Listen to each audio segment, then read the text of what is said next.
I don't know. You don't want to go? You don't want to go for it? I feel like I don't have very many nice things to say on this episode 105. Well, I feel like we spent the whole game probably having a very different plan for the podcast. I feel like maybe the first uh, uplifting episode that we would have in a while. Obviously, we have the late goal that ends up making it a tie, but it's one of those ones that feels a lot more like a loss. And then last weekend we had a tie, and it feels a lot more like a win. But I guess that's just soccer, baby. I don't know. That's just Yeah, soccer. I guess. I don't know. I just feel like this is the first one where I'm like, I understand the Cushing crowd Mm. on this one, but um, I don't even know where to start. It just feels bad. And what's the worst is there was player performances that with the win, I was just gonna not talk about it. Yeah. I was just gonna let it go and on the next week type thing. But I don't know. Like I don't think that you could perform that bad and ultimately not come out with the win and come out skate free. Yeah. Well, and if I have to take a stab at guessing who who those player performances you would be, I think I would say Tavon for sure. Probably is not a player that should be on the pitch.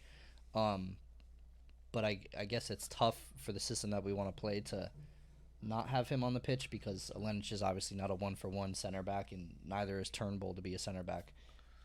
So it's tough to find that way. But I think Tavon's probably on your list. I know we were bantering about Santi a lot over the course of the whole game, who was just kind of the invisible man, which is kind of a Santi-esque thing at this point in the season. Yep. And I don't know. I guess to me those are the two jump outs for me. Kufre early was bad. Kufre was terrible all game. Yeah. Like he had his worst game.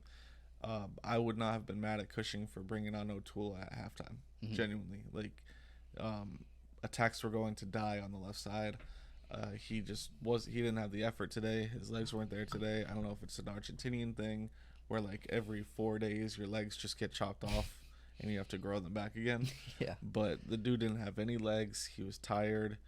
He didn't seem like himself at all. And I'm a big Kufre guy, and I'm definitely on board with the Kufre over O'Toole thing. But after that first 45 minutes, I don't know how he had a jersey on for the second half. Yeah.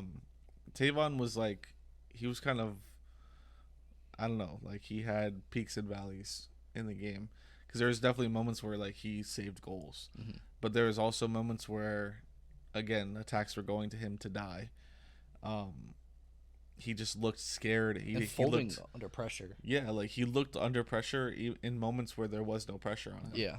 He looked like he wasn't used to how a game flows. Like he just seemed like a deer in headlights.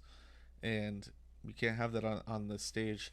I understand, like, this game was really, you chalk it up to there's a bunch of homegrowns on the field. It's a midweek game. People are tired. But at the end of the day, like, we can't afford to have off games or games where we give excuses. We're not in that position where we can afford that. So I would have liked more effort from a lot of the boys. Outside of those two, though, Santi... He's just kind of a non-factor. He was a non-factor. It wasn't that he was bad. It's just like he was a non-factor, and I more chalked it up to we had no presence in the midfield at all throughout the entire game. I felt like our midfield was dominated. I think our possession was dominated. You would see that in the stats and in like the charts of the game, which would go back to the Cushing conversation of like I understand there's really not the depth or the players to be put in because they're all literally playing center back. But when we're being dominated in midfield like that, like you have to make adjustments or give them outlets to go to. And I just didn't see it happening. Yeah. Well, that's kind of the thing. Like with depth, like you said, everybody that would more or less be a regular sub that's going to come in and attempt to close a game out is already on the field at this point. Whether that's Hack or Alfaro, obviously in place of Chanot on international duty. Thiago Martin's out with the knee, and then Sands, who has been at least a somewhat reliable center back. Not as reliable as we've seen in the past, but he's gone with the men's national team. So we're now exhausting like all of our first choice, like come in the game and throw a wet towel on it and kill it off. Obviously, Alfredo is typically a DM sub that Cushing will go for. But even he, I think, has been a bit of a shell of the Alfredo that, we know and love from like the 2021 season even, maybe even early 2022. But it's just, when you exhaust Alfredo, Hack, Alfaro, Tavon has obviously functioned as a sub more so since Alenich was so hot early in the season. And you have nobody to come in and play. And then I think even when you do have the subs made, I think Kevin O'Toole was a good one. That was it, though. I was going to say I think you could argue Tales. Tales can be argued because Santi was, like we said, pretty much a non-factor out there. But Matty for GP, I know we're minute managing. We played a game Saturday, we played a game Wednesday, and now we have another game Saturday. But like GP probably does not want to come off. Obviously, it doesn't seem that way when he gets subbed off. And he probably wants to go for the hat trick. Yeah, he's probably going for a hattie. And even if a sub does have to be made because we're managing minutes, it surely is not Matty when you have, in my opinion, Jason as an available sub, and he did end up coming in anyways. It looked way better. And it looked way better. I mean, that one play, he was very unlucky with the call he got. I could not believe that he burned whatever random Atlanta player. That was Firmino. I think that was Firmino, the guy that ended up winning the game. Yeah. Or tying it. It felt like he won the game, but yeah.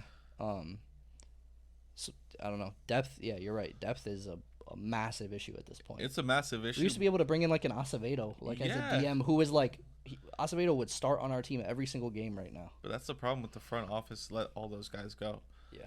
With no plans. Zero plans. But yeah, I mean the sub, like even with the lack of depth, I still feel like the subs were not the right ones. Mm-hmm. Like O'Toole, I'm on board with. I think you have to bring on Alenich for Turnbull. I mean, the dude's literally, he caught like 3 concussions in a game. The dude's half dead. Mm-hmm. Trying his best to finish out the game, but like, dude, I don't even know if he could see straight at that. That's what I'm saying. Like, based on what we saw, I think it was. I will say it, NYCFC source was like he has to do more to cover that ball. First of all, 10 times out of 10, if you're in that position, you are being scored on. By the way, you're not athletic enough. I have to to get in front of that ball. Yeah, well, I was gonna say we now have a newfound appreciation for what it takes to actually block a ball. Yeah, so we got on the field, played in an organized game for the first time since intramurals in college, which was I think 4 to 5 years ago at this point, a while ago. Which feels insane to say out loud. But it was literally us putting on. You were doing your best Maxime Chanot impression. The way that it works, honestly, not to get too much into it, but like clearly when you're not one of the better players in the pool of players, you just go to the defense to die, basically, to die. Well, essentially, you don't have the option to even. You're not going to go up to the kid that's playing for Western Mass and be like, "Hey, bud, you mind if I play midfield? Yeah. Or you mind if I play striker?" Yeah. Like that's just not happening. I was more than happy to play in defense. I thought, it was fun to see the game that way. Yeah. But like, you're just simply, it takes a level of athlete that hasn't just burned 90 minutes of professional soccer legs to block that ball. Like, yes, in a perfect FIFA world, like the defender's gonna have the energy to get there and be athletic enough to do it. But also, this thing happens in half a second. Yeah. And there's a lot more people probably in that situation to blame before you get to the going down the Turnbull line. First off, nobody covered. He shouldn't have been there. First of all, he shouldn't have been on the field in that position. But second of all, decision played the dude that crossed it. He was wide open. Tavon did not mark his man that he was on before the ball was played. He jumped on the other guy, which is a fair play because somebody that ball could fall to the other guy and Tavon chooses to do Discord instead. And it's like a catch-22. So, and then on top of that, you add the fact that this man's he's 6 foot at least, right? Mm-hmm. He's got to be 6 foot. He's between 5'10" and 6 feet tall. Yeah. And this ball is coming in perfectly right in the middle of where his head is and where his knee is. So you're telling me he's got to either decide to bring his knee up, halfway to his body, or bring his head down in half a second, or bring his body to the side and not hand control it, like. Honestly, concussed. I'm just gonna say it. Double concussed. Like he was the way that he went into that board. It is like it's honestly shocking that That he was like was a allowed car to crash play. Like he went through. in the NFL, I think they're taking you out of the game. Probably. Like he full speed Which face first into a board. whole nother discussion. I think Atlanta's field is literally dangerous to play on, between the turf and how close those boards are. It reminds me of like Old Trafford. You literally the pitch ends, the lines end, and then there's a steep like 5-foot hill all around the entire. And you're like, how is that safe? Well, how many times do you see like Derek Jeter? Like all you see is his legs up in the air because they go over the board, go over the wall or something. Yeah, it's just like it's insane. But yeah, I think, in my opinion, the depth's not there, but it needed to be O'Toole for Kufre, because Kufre was having a nightmare. Turnbull was like double, triple concussed. He should have been out for Alenich. And then Tavon should have been sub for Nico towards the end. And I think Nico was warming up. So. And I think that team genuinely closes out the game. Like, we don't need to go and put on attackers. Yeah. Jason makes sense for GP, in my opinion, because you want somebody maybe that's going to track back more often or something like that. That makes sense to me. The Jason was eventually going to happen. But to not bring on Alenich or Nico in that situation, to me, is crazy. With the players playing the way that they did, I just think that team closes it out and we win 2-1 in a game where we really did not deserve to win, by the way. Well, and I also see if we do get like Alenich and Nico in the game, I see them fighting in a way with fresh legs that like certain things are not going to happen. They're not going to get beat in certain ways. Alenich, I think, just as a baseline, is a very passionate, very effort driven, like. He literally is going to leave it out on the field and like die to have a good performance. And then Nico, as far as I'm aware of him, we've only seen him at NYCFC 2 so far. I heard him talk at the homecoming earlier in the year, and he seems like that, like he has that kind of moxie.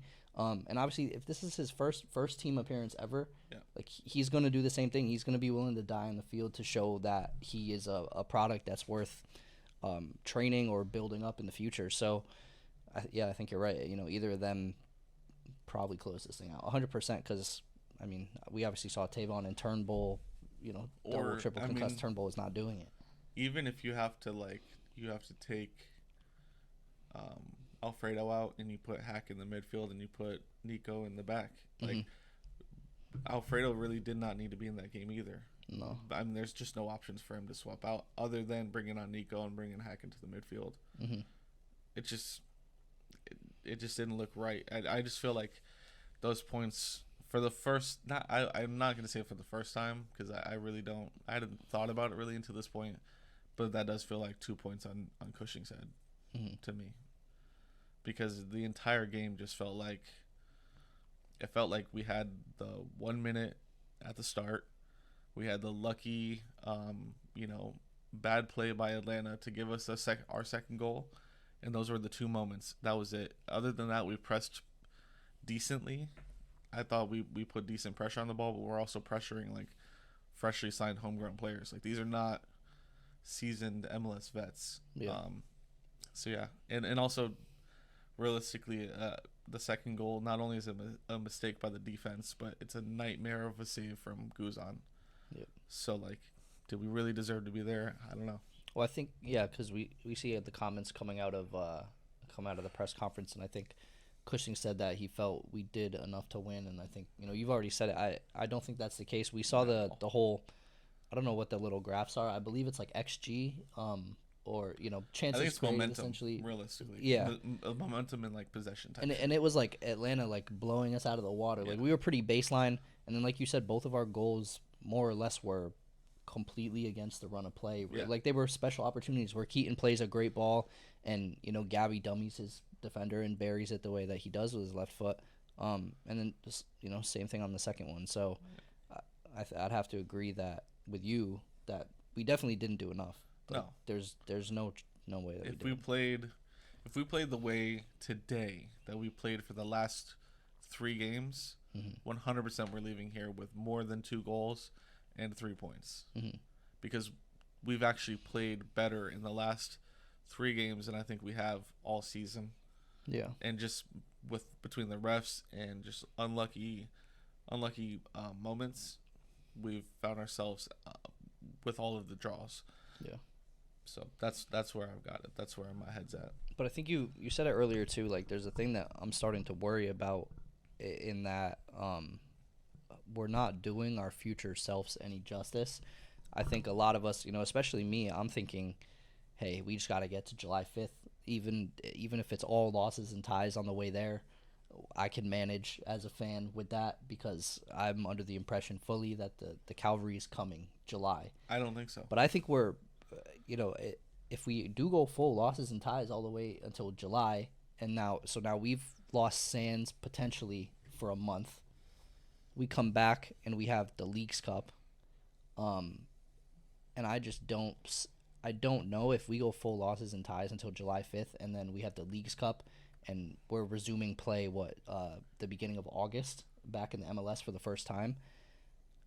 I can't imagine resuming play in August and being in 11th and having to do anything less than probably winning least 50. Yeah, winning out if you're lucky.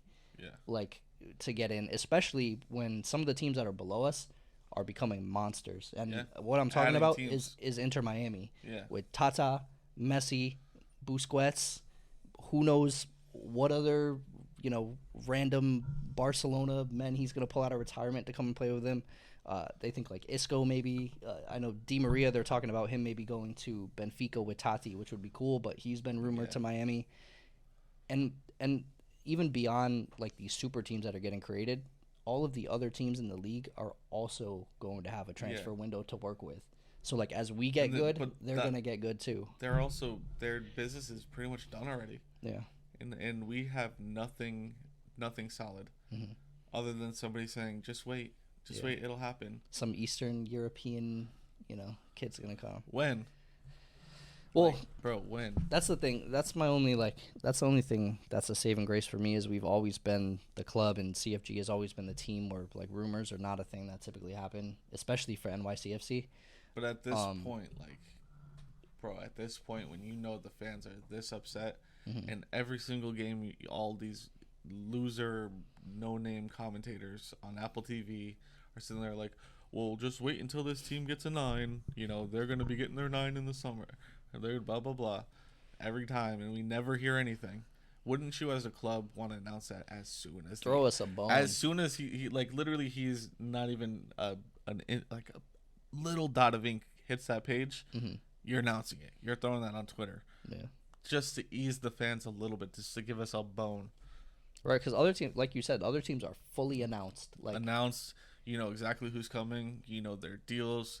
Where they're gonna live. There's like lights. You've got their addresses in Miami. I don't know if for other teams it functions as a light at the end of the tunnel, but like that's something that we honestly need as a fan. Like we need something to look forward to. Like it reminds me of certain signings with Manchester United where the fans knew already. They're like, just announce it, just please announce it, and it was just like, hey, we're working on a deal for this person, and that little bit of a bone was like enough. Right. To get us by. That's exactly what we need. We need them to be like, hey, that dude that had that, stinker of a season in Ligue 1 and I guess a decent season in Belgian league is going to come here and try to save us. Yeah. Or, whatever it is. I don't know. But were we not promised like 3 strikers already? Oh, I mean, so many. I mean, dude. Ike, and then there was this, I can't remember the kid's name, but I want to say he was Argentinian, but whatever league he's coming. Oh, he's with Montevideo, and he's a striker. Apparently he's pretty injury prone, but they were saying he's definitely coming from Montevideo, and he's definitely coming to the MLS. So the immediate assumption was that CFG is not going to send somebody from CFG team to the MLS and have it not come to us, especially in a position that's like a dire need of ours. So, I guess that would be a best case scenario. But I mean, at this point, really, we need more than 1-9. If we're betting on these, Ike Ugbos and this other guy from Montevideo who is injury prone for all things considered, we have to throw like 2 to 3 darts. And I think you said that a few episodes ago too. Like if we're making these small splash signings, there has to be like contingency plans. Yeah. Because if neither of these guys work, we're in the form that we're in right now through the rest of it. Like, we're not making the playoffs if a 9 comes in and they don't work. Because nothing's turning around otherwise. Honestly, genuinely, like, I would get behind protests and stuff like that and walkouts and all of those things if we go through the summer and we don't make like at least 2 to 3 serious signings, and all we get is like homegrown call-ups. If that really happens and that genuinely happens, you know, I will start personally organizing walkouts and protests. He'll be writing the it won't be Cushing out. It'll be these clowns in our front office. That sucks though, because that dude has to be the fall man too, and it does suck. At the end of the day, you have to put your dick on the table. Yeah, it is what it is. It sucks. I hope he doesn't become like a fall man. He already, for all intents and purposes to the fans, he is like far and away the fall man. Him and Lee. And Lee is probably a lot more. No, I'm saying Lee, not Cushing. Yeah, no, I know, but I'm saying Cushing. I'm pro Cushing. The fall man. I'm pro Cushing, pretty much. Going through to a fault, but to Lee. Definitely to a fault. with Lee, he's on a short leash because at the end of the day, you got to get the business done and properly support a manager, and Cushing simply has not had that. Yeah, he has not had any support. Whatsoever. You know, signing a left back is not going to support a team that just lost loaning legends, think, right? Yeah. Is it good for a loan? I don't know. No, we bought him. Oh, we bought Richie him. was a loan. Yeah, Rich. But I hate that boy is alone, but him too. I feel like he needs to sharpen up because, and not just start picking on players, but I'm just thinking of it like Richie early in this, or Richie. I'm thinking of Richie. Richie. Earlier in the season was like our saving grace. Like, now you're bugged. He's still our best player. No, he's still very good, but I feel like he's just, I don't know he's not bringing like the same magic that I felt like every time he came on, feel like every time he was starting. I'm like, oh, let's go, like we're saved because it was new. It was like so much effort that we hadn't seen up to that point. Yeah, and he just does that every game, so it doesn't stand out anymore. Yeah, in my opinion, that's what I think you're going through. But yeah. I guess it must be. And he got like he runs his ass off. He got like the Alenich treatment where for whatever reason he just wasn't being subbed, wasn't being started for a few weeks with no meaning, seemingly no meaning behind it. So yeah. I mean, in that way, like you said, at the moment I think we support Cushing to a fault, but I think the decisions that we disagree with are at an all-time high. Yeah, for sure. Over the last, I don't know if it's been a month now, maybe 2-3 weeks we could say. It's been pretty bad in terms of subs and lineup decisions. It's really, and you know, he's had his work cut out for him with the injuries and the call-ups, all that stuff. But there have been many situations that we do not agree with in that period that he could have done differently despite all of that. So I don't know. I guess we keep fighting to July, because at this point that's literally all we can do. Like, that is the light at the end of the tunnel, is July at this point. And shit, it's fucking, well, that's the first F-bomb on the podcast. But it's June 20th, so I guess we don't have very long to wait. We've got 2 weeks, 3 weeks, so I don't know. I just don't like, the weeks have been bad lately, unless we literally have like a crazy D-Day and we drop like 6 bombs on Twitter and just signing after signing after signing. I genuinely don't see how we get business done between now and the 5th. I don't. I'm trying to remember what time we said the F-bomb so we could take that thing out of there before Apple Pods gives us a little explicit tag. But no, you're right. Deals are just going to have to come fast, I guess. Like, I don't know. There's many pieces that this team needs, even in terms of depth. Yeah. Like, you would hope that we get like probably CDM depth, honestly. We maybe even, I don't know, center back depth. We seem good if Hack is good. We need a proper box to box mid. Like, CDM, I don't really, it just does, it's not a position that floats my boat. But if like Sands is gone and Alfredo is you're literally, that's your choice. Hack. But he's center back. Yeah, but the position that he plays at center back is just a slightly deeper lying CDM. So to me, it's Hack. I like CDM. I don't care about at all. Don't touch it. I don't. Literally, if you don't touch it, it doesn't matter. If you can get like an actual creative box to box midfielder to take a little bit of pressure off of our 10, whoever that is, if it's Santi, if it's Ledesma, I don't care. Whoever's gonna be better. Literally, if we sit our DP and somebody's playing well at 10, I don't care. Let Santi rot on the bench. How dumb is we that need DP we just need a midfielder that can actually be creative and move the ball forward. Keaton mostly is that guy, but he can't be the only one. And I've noticed like Keaton's legs like go very early. He gets kicked a lot though. Yeah. He gets kicked being so often. He's getting asked so to do a lot. Frustrated with it. He's being asked to do a lot too. Yeah. Which I think is probably very frustrating doing a lot for of him running as well. Because I think honestly, I think you're right. He's fulfilling that role at the moment of the box to box, and on both sides of the field. Like tonight, for instance, he's picking up the slack for a Santi that's invisible, and then he's picking up the slack for an Alfredo that is not in form. Yeah. And when you do that on Saturday, and then you do that on a Wednesday, and then you do that on a Saturday, and you do that for 2 months straight. And you're not 20 years old and anymore. you're not getting points. You're not getting any morale boosts, any calls really, anything. Yeah, I can imagine that is like, and you're right. On the field, he has been the most frustrated player by far. Yeah. And I'm not quite sure I've ever really seen him like that. Like he's never been as vocal and as like, I don't want to say tantrumy because that is like a little condescending, but like that's kind of like what I mean. Like, you know, so yeah, I don't know. I think you're right. He obviously needs help. People need to start all helping each other out at this point. Alfredo's like he had some good times with us, but ultimately Alfredo's he's not the guy. Yeah. Right. And so well, he's not a long-term solution by any stretch of the imagination. I don't even think he's like a right now solution. Yeah. He's not even really, like he's a band-aid at the end of a game. Mm-hmm. Yeah, no, he's like you're right. He's like 70th minute and on when you can feel comfortable putting him in. Right. If you're up. Honestly. Anything else, it's like it's tough. I don't know. And we're big Alfredo guys. Oh, I love Alfredo's like, one of my favorite players. And people, great guy too. Yeah. But like, it's not working out anymore. We need somebody young in that position. Mm-hmm. So I don't know. There's a lot of needs for this team. We probably need another center back with Thiago being out for who knows how long. Yeah. So. And you hate to say it, but he's not going to be all the way up to 100%. Probably for a little while once he gets back. Yeah.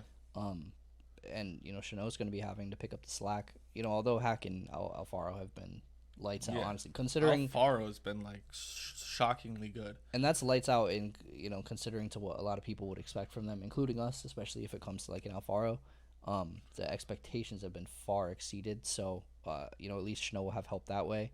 But if he's playing alongside like a Tavon or a triple concussed Turnbull, having Maxime pick up all those extra shifts the way that Keaton is picking up these extra shifts is not gonna bode well for honestly, a 35-year-old man. I feel a lot better with the same formation we just had, but with Alfaro, Chanot in the middle, and then Hack on the right. Mm-hmm. Like, if you get Tavon out of it, yeah. I mean, that's all you're doing. That's all you're doing. Is no, but you're also adding Chanot. Yeah. Yeah. Well, you're 1-for-1ing Tavon and Chanot. Right. And then shuffling it, but like yeah. The net result is Tavon is out of the line. And Chanot's back in. Yeah, it'll help. That's probably it for 105. Cheeky midweek episode. We've got who do we have on the weekend? We have Portland. We've got Portland at 10:30 at night. 10:30. Holy cow! Well. Okay. Well, that's good. We'll be home from the Hartford game.